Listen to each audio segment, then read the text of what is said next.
Bismillahirrahmanirrahim. Assalamualaikum warahmatullahi wabarakatuh. Alhamdulillah wassalatu wassalamu ala Rasulillah wa ala alihi wa sahbihi wa man walah. InsyaAllah kita akan lanjutkan lagi pembacaan dari kitab Matan Abu Syuja' dengan penjelasan dari kitab At-Tadhibu fi Adillati Matn al-Ghaya wa Taqrib fil Fiqh Syafi'i karangan Syekh Mustafa Al-Bagha. Kali yang terakhir kita berhenti pada bab tentang salat dua hari raya. Kita masuk pada bab seterusnya, faslun wa salatul kusufi sunnatun muakkadatun fa in fatat lam tuqda wa yusalli li kusufi syamsi wa khusufil qamari ركعتين في كل ركعة قيامان يطيل القراءة فيهما وركوعان يطيل التسبيح فيهما دون السجود ويخطب بعدها خطبتين ويسر في كسوف الشمس ويجهر في خسوف القمر. Ya, jadi kalau sebelum ini salat hari raya, yang mana salat hari raya adalah salat sunat yang dikerjakan secara berjamaah. Kali ini kita masuk bab salat gerhana yang mana ianya sama juga dikerjakan secara berjamaah. Oke. Dia kata salat sunat, salat kusuf ni gerhana. Ya, gerhana. Hukumnya adalah sunat muakkad. Hukumnya adalah sunat muakkad. Maksudnya sunat muakkadnya apabila tiba waktunya maka kita kerjakan. Fa in fatat lam tuqda. Dia kata jika tidak dilaksanakan, maksudnya waktu gerhana telah pun berakhir, maka tidaklah diqadhakan. Yusalli li kusufi asy-syamsi, dikerjakan salat kusufi syamsi wa khusufil qamari rak'atain. Jadi ada dua perkataan yang kurang lebih sama, kusuf dan khusuf. Nah, kalau kusuf ni khusus pada gerhana matahari. Adapun khu pakai huruf kha, khusuf, maka ianya adalah gerhana bulan. Okey. Jadi tapi masing-masing sama dikerjakan sebanyak 2 rakaat.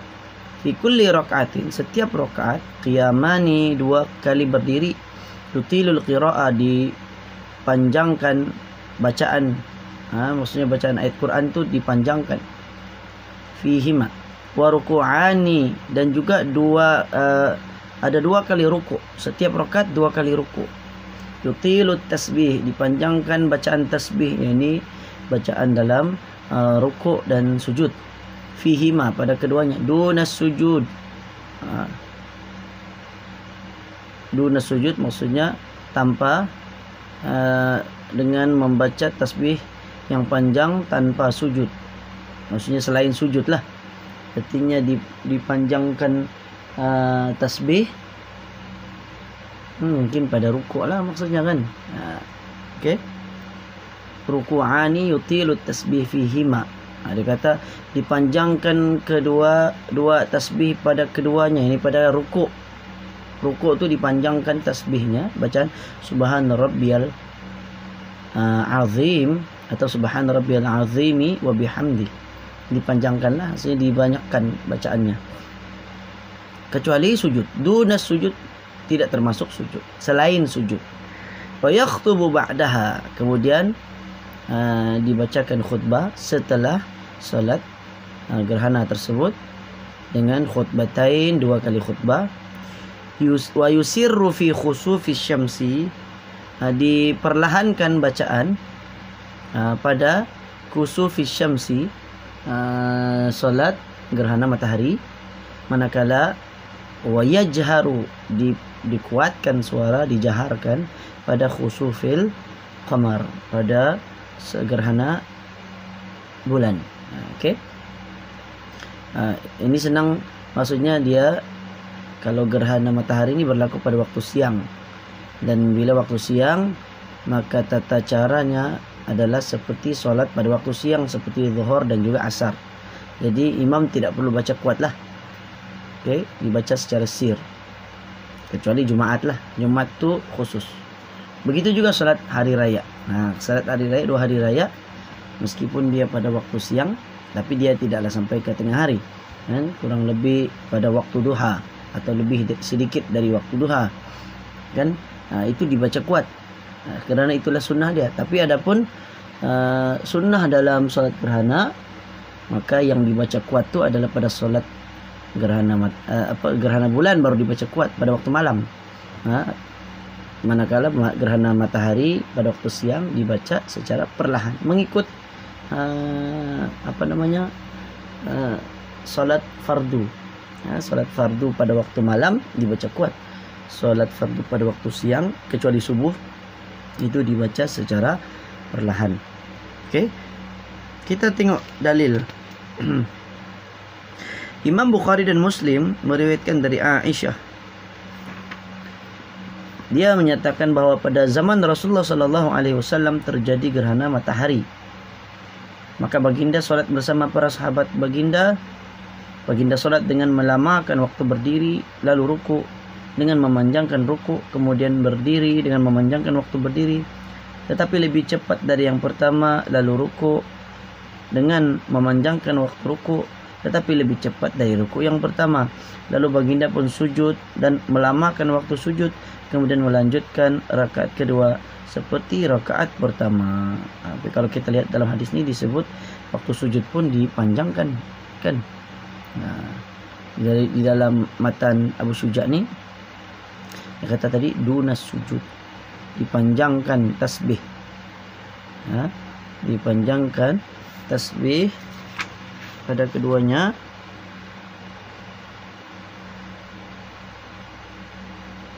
Tetapi tidak pada waktu sujud. Allah alam, mungkin sebabnya sudah panjang pada waktu berdiri. Kalau kita kira balik ikut hadis Nabi ni, dari mula lebih panjang. Artinya berdiri yang pertama Nabi sangat panjang, baca surah Al-Baqarah contohnya. Kemudian ruku, rukunya panjang, menyamai berdiri, ataupun hampirlah atau separuh. Kemudian Nabi berdiri semula, Nabi baca ayat Quran lagi, sambung lagi baca ayat Quran yang mana ayatnya panjang tetapi pendek sedikit dari yang pertama tadi. Kemudian Nabi rukuk lagi kali yang kedua, rukuk Nabi itu pun panjang tapi lebih pendek dari rukuk yang pertama tadi. Kemudian Nabi pun sujud. Artinya sujudnya itu kalau mau lama pun tidaklah selama rukuk dan juga berdiri, kerana dia sudah makin pendek. Okey, bolehlah dipanjangkan juga sedikit mengikut apa yang dinyatakan di dalam hadis Nabi dengan melamakan sujud. Lama-lama sujud dia pun tidaklah selama rukuk dan berdiri. Kemudian berdiri selepas sujud, 2 kali sujud, kemudian berdiri rakaat yang kedua membaca ayat Quran. Ayat Quran tu pendek sedikit dari bacaan ayat Quran yang kedua pada rakaat pertama tadi. Kemudian rukuk lagi, rukuknya lebih pendek sedikit. I'tidal, sambung balik baca ayat Quran dengan ayat Quran yang lebih pendek lagi daripada bacaan ayat Quran yang ketiga tadi. Ini artinya bacaan ayat Qurannya atau Al-Fatihahnya sebanyak 4 kali.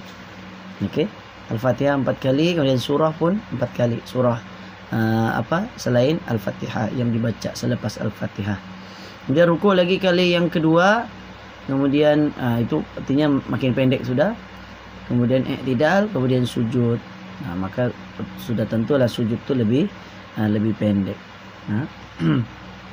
Kita sambung balik bacaan hadis.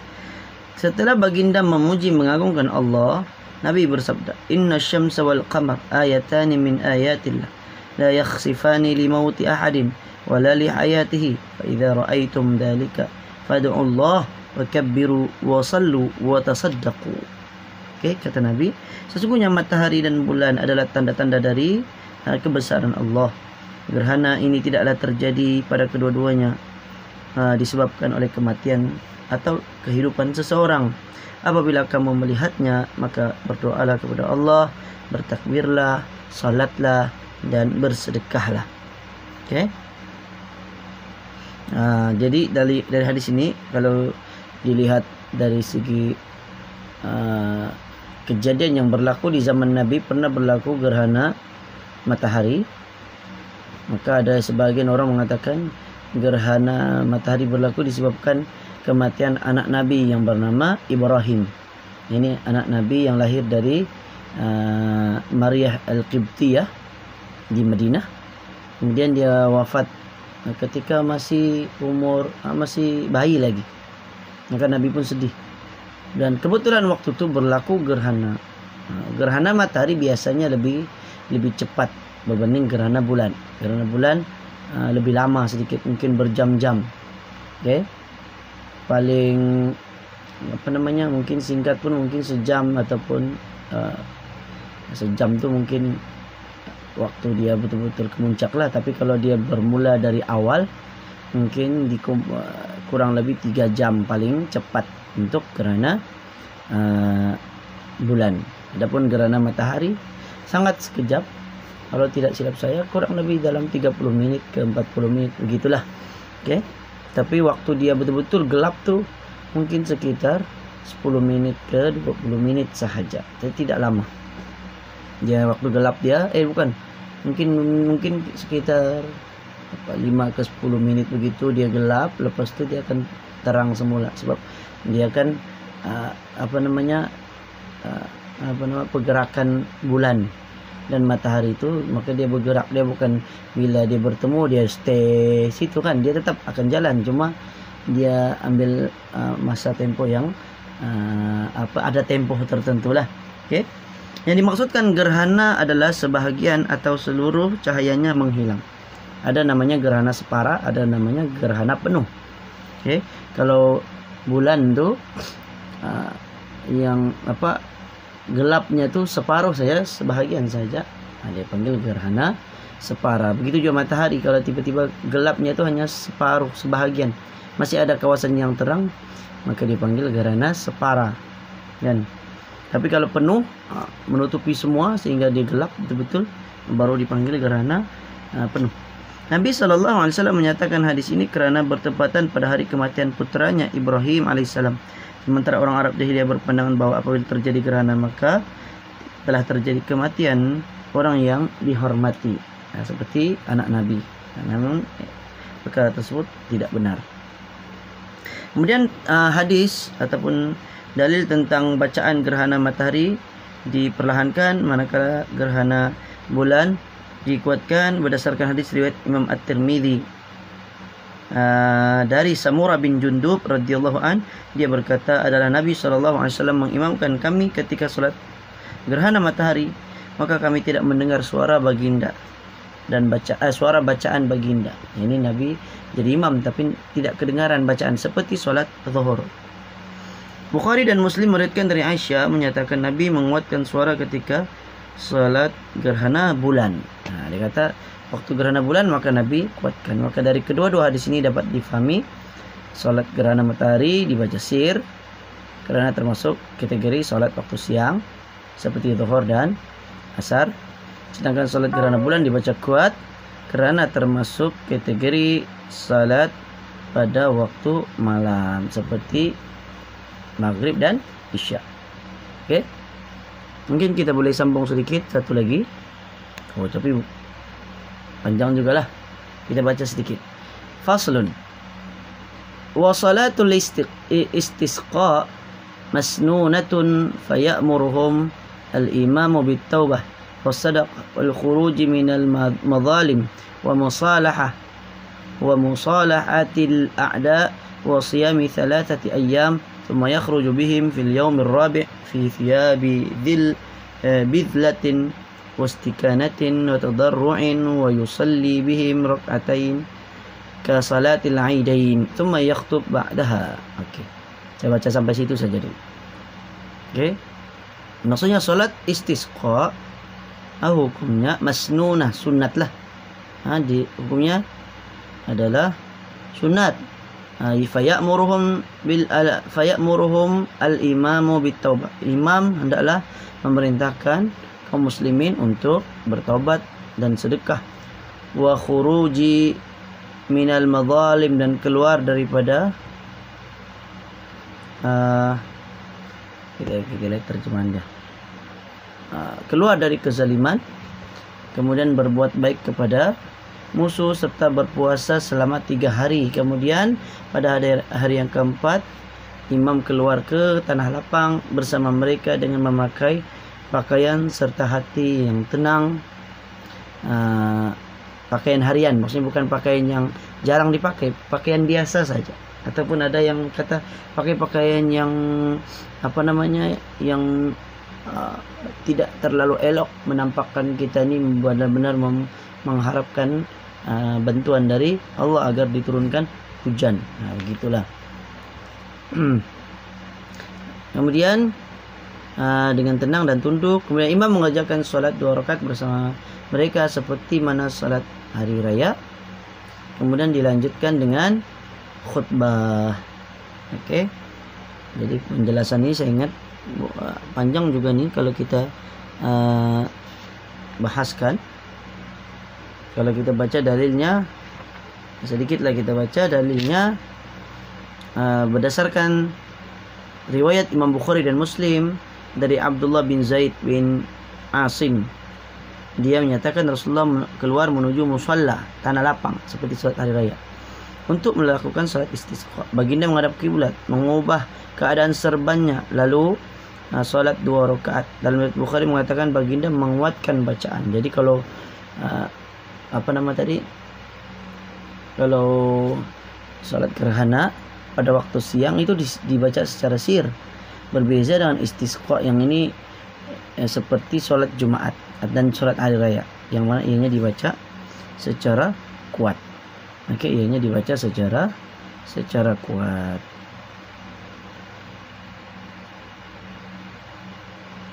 Wallahu alam. Sekira cukup dulu. Nanti kita akan sambung dan kita akan bahaskan sehingga tuntas, sehingga selesai pada bab ini.